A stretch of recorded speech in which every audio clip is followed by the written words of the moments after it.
Mulokozi. Yeah. Yeah. Sikiliza, kisa hiki kinafunza moyo. Mali bila upendo joka sumu.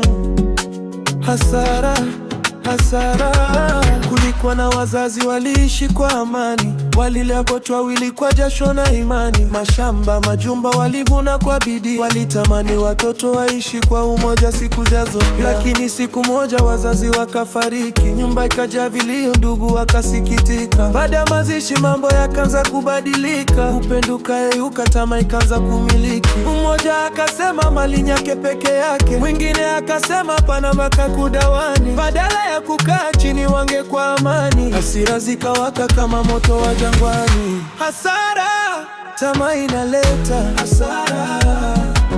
Ndugu wanageuka maadui bila sababu wala hasara. Mali ikiwatawala, mwisho wake machozi, huzuni na minyoro ya gereza.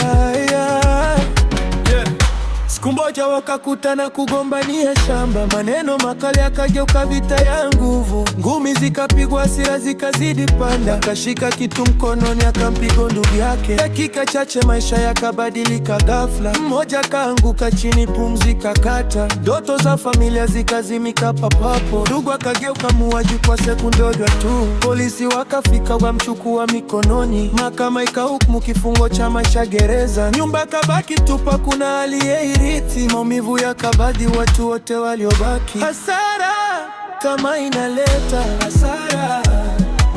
Ndugu wanageuka maadui bila sababu wala hasara. Mali ikiwatawala, mwisho wake machozi, huzuni na minyoro ya gereza. Wananchi waliposikia kilichotokea pale, wakaona kuna mrithi wa mali ile. Mashamba kagawiwa, majumba kachukuliwa, jasho la wazazi likatawanyika bure. Hasara ya kwanza, familia kuvunjika. Hasara ya pili, ndugu kufa kwa chuki. Hasara ya tatu, gereza maisha yote. Hasara ya nne, mali yote kupotea. Ujumbe wake, sikiliza ewe kijana, mali si kitu kuliko damu ya ndugu yako. Upendo na amani ndo urithi wako, la sivyo tamaa itakupeleka pabaya. Yeah. Kumbuka, mali naweza kurudi, lakini maisha ndugu hayarudi tena. Chagua upendo, acha tamaa. Hasara isiwe sehemu ya familia yako.